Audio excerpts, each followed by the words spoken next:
আপনি যদি মির্জাগঞ্জের হৃৎপিণ্ড দেখতে চান তাহলে আপনাকে আসতে হবে মির্জাগঞ্জ মাজার।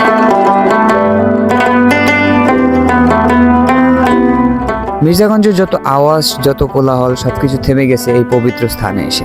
আনুমানিক 1910 খ্রিস্টাব্দ থেকে 1912 খ্রিস্টাব্দের মধ্যে হযরত জিয়ারউদ্দিন খলিফা রহমতুল্লাহ আলাইহি মির্জাগঞ্জে আসেন এবং এখানে এসে তিনি মির্জাগঞ্জে একটি ছোট ঘরে বসতি স্থাপন করেন, যেখানে ছিল তার দোকান। এখানে কেউ আসে সালাত আদায় করার জন্য, কেউ আসে ঘুরে দেখতে এবং কেউ আসে জায়গাটার পবিত্রতা অনুভব করার জন্য।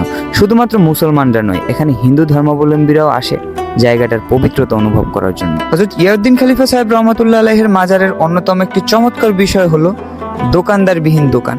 তৎকালীন সময় হযরত জিয়াউদ্দিন খলিফা সাহেব রহমতুল্লাহ আলাইহি পেশাগতভাবে ছিলেন একজন খলিফা অর্থাৎ দর্জি। তিনি একটি দোকান পরিচালনা করতেন, যে দোকানে কোনো দোকানদার থাকতো না।